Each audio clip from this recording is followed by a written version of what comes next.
Today was a culmination of the Inspiring Lancashire Programme, which basically saw young people coming together to celebrate what they've done as part of the BAE Systems Challenge project.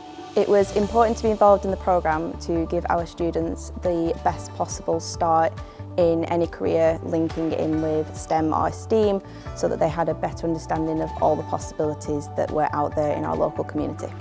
In my future, I'd really like to be an engineer, which is what the Inspiring Lancashire really holds at heart. So in the future, I feel like it's going to help me with my GCSE projects, so whether that's using the 3D printer to print my actual project itself or prototype it. So the impact from the primary schools taking part in the Inspiring Lancashire Programme has just been phenomenal for our first year.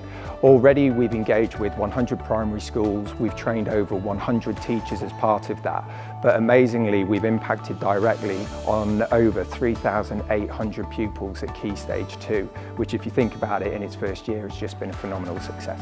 There's so much enthusiasm to see what is being printed and seeing that their faces when their design has then come out of the printer is brilliant. The thing that I most enjoy is seeing how other people have made the things they have.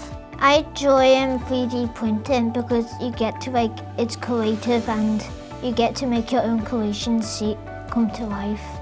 I hope with the primary schools joining the programme we'll see a big increase in the number of people joining into STEM projects going forwards. I also think going forwards in this particular Inspiring Lancashire project, we'll start to see different projects come through as those people who've done it at primary school get into the secondary school and start to show those skills more.